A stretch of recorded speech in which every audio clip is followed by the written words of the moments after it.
Hello दोस्तों, तो आज मैं एक्सप्लेन करने वाली हूँ डू यू लाइक ब्रह्म का 4th एपिसोड के स्टार्टिंग में सोंगा रिहर्सल रूम से निकल के उसके बर्थडे डिनर पे जाएगी कि नहीं वही सोच रही होती है। तभी वहाँ पे जुनियोंग आके सोंगा को पूछता है कि क्या तुम तुम्हारे बर्थडे डिनर पे जाओगी।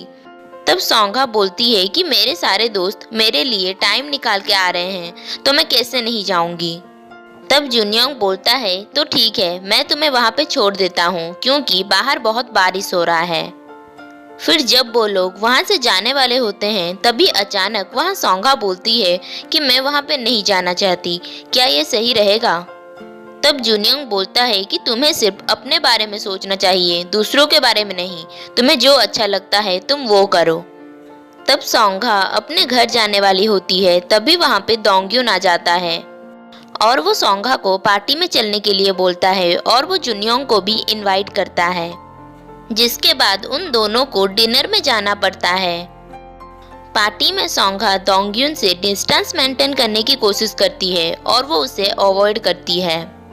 फिर पार्टी खत्म होने के बाद दोंगयुन सोंगा को उसके साथ चलने के लिए बोलता है, पर सोंगा मना कर देती है और बोलती है कि मुझे जुनियोंग के साथ कुछ बात करना है, इसीलिए तुम यहाँ से चले जाओ। तब दोंगयुन वहां से चला जाता है और फिर सोंगा और जुनियोंग साथ में एक रिवर साइड में बैठते हैं और फिर वो दोनों वहां पे बातें करते हैं, जहाँ पे सोंगा बताती है कि कैसे दोंगयुन उसके लिए हर सिचुएशन में खड़ा था और उसने उसे तब सपोर्ट किया था जब उसे किसी की सपोर्ट की जरूरत थी और उसने मुझे म्यूजिक में आगे बढ़ने में बहुत मदद की, इसीलिए वो मुझे बहुत पसंद है। पर मुझे पता था कि एक ना एक दिन ये सब ऐसे ही खत्म होगा, पर अब मैं मेरे दिल को कैसे समझाऊं ये मैं नहीं समझ पा रही हूँ। तब जुनियोंग बोलता है कि इसीलिए हमें कभी भी किसी को इतना नहीं चाहना चाहिए, बदले में हमें बहुत दर्द होता है। और वो ये बोल के जोंगक्योन को याद करता है। सुबह ऑफिस में मिस चा सोंगा को जुनियोंग के करने वाले सारे कॉन्सर्ट का चार्ज देती है और बोलती है कि मैंने सुना है कि तुम और जुनियोंग बहुत अच्छे दोस्त बन गए हो, इसीलिए अगर तुम इस कॉन्सर्ट की हेड बनोगी तो सारा काम बहुत इजीली हो जाएगा, जिस पे सोंगा भी मान जाती है। नेक्स्ट सीन में जोंगक्योन की नानी जोंगक्योन को उनकी यूनिवर्सिटी में प्रोफेसर बनने के लिए बोलती है, जिसे जोंगक्योन साफ साफ मना कर देती है और बोलती है कि मैं सिर्फ एक परफॉर्मर बनना चाहती हूँ और मैं वही करूँगी जो मुझे अच्छा लगता है। और इसी वजह से उन दोनों के बीच में थोड़ा झगड़ा हो जाता है। फिर जोंगक्योन ह्यूनो से मिलने जाती है, जहाँ पे ह्यूनो जोंगक्योन को प्रपोज करता है, जिस पे जोंगक्योन बिल्कुल भी खुश नहीं होती है और ये बात ह्यूनो भी जान पाता है। पर फिर भी ह्यूनो जोंगक्योन को वो रिंग पहना देता है और जोंगक्योन को भी उसे रिंग पहनाने को बोलता है। जोंगक्योन उसे वहाँ पे रिंग पहना के कुछ ना बोल के वहाँ से चली जाती है।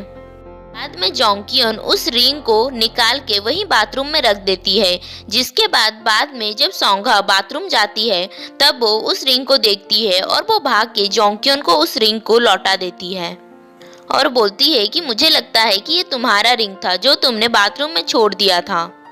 तब जोंगक्योन भी वो रिंग उससे ले लेती है।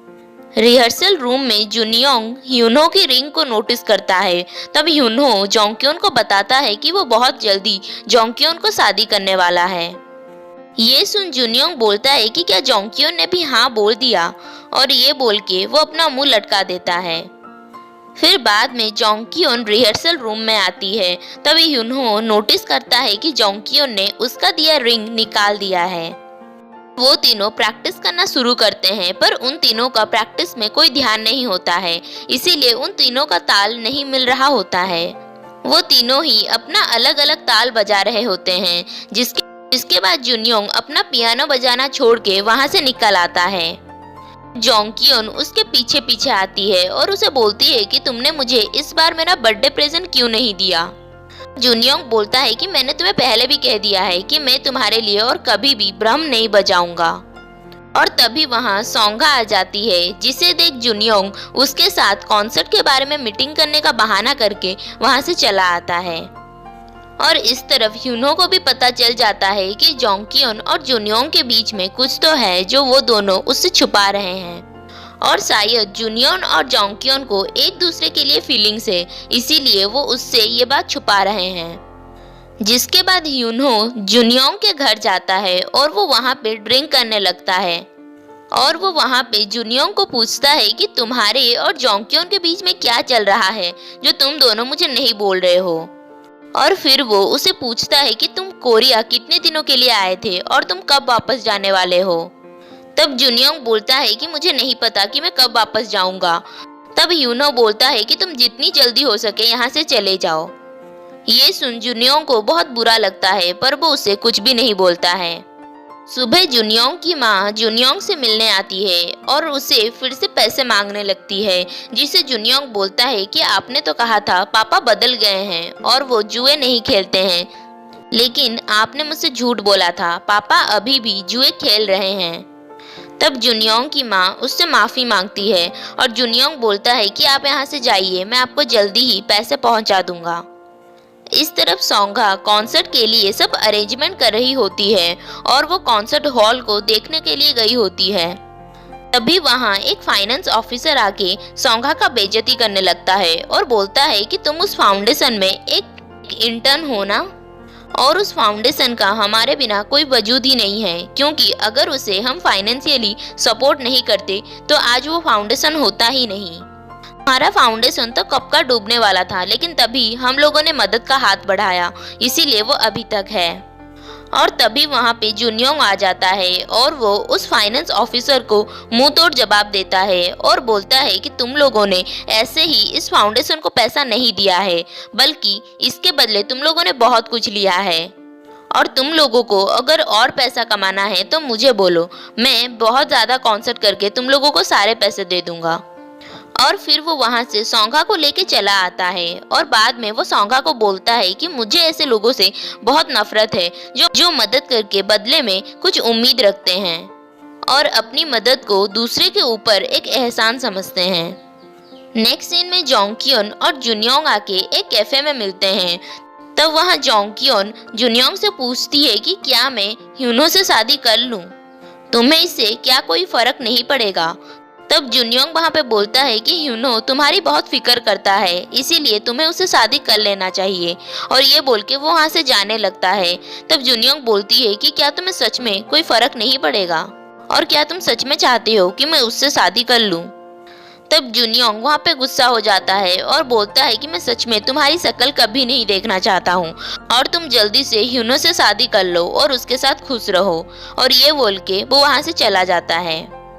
फिर बाद में जुनियोंग सोंगा को डिनर के लिए पूछता है और वो दोनों साथ में डिनर करने जाते हैं और फिर वो दोनों साथ में बैठ के बातें करते हैं। तब जुनियोंग सोंगा को बोलता है कि मुझे तुमसे मिलके बहुत अच्छा लगता है और जब भी मैं तुम्हारे साथ होता हूँ तब मैं बहुत खुशी महसूस करता हूँ और मैं हमेशा चाहता हूँ कि मैं तुम्हें देखूँ। और ये सुन सोंगा बहुत खुश होती है। नेक्स्ट सीन में जुनियोंग का एक टॉक कॉन्सर्ट होता है जहाँ पे एंकर जुनियोंग से बहुत सारे क्वेश्चन पूछते हैं, जिनके बारे में जुनियोंग बहुत अच्छे तरीके से आंसर देता है। और दूसरी तरफ ये सब सोंगा भी सुन रही होती है और तभी वहाँ जोंगक्योन भी उस टॉक कॉन्सर्ट में पहुँचती है, जिससे सोंगा नोटिस करती है। और इस तरफ एंकर जुनियोंग को एक पियानो पीस प्ले करने को बोलते हैं और तभी हमें एक फ्लैशबैक दिखाया जाता है जहाँ पे जुनियोंग सोंगा को पूछता है कि मैं आज के कॉन्सर्ट में कौन सा पीस प्ले करूं जो तुम सुनना चाहती हो। तब सोंगा ब्रह्म का एक पीस ट्राई मेरा बोलती है और फिर हमें स्टेज में दिखाया जाता है जहाँ पे एंकर अनाउंस करती है कि जुनियोंग अभी ट्राई मेरा प्ले करेंगे। और तभी वहाँ जुनियोंग जोंगक्योन को नोटिस करता है और सोचता है कि वो अभी वहाँ पे क्या करेगा। और यहीं पे हमारा 4th एपिसोड कंप्लीट होता है। अगर आपको ये वीडियो अच्छा लगा तो प्लीज़ लाइक, शेयर एंड मेरे चैनल को सब्सक्राइब करें। Thanks for watching.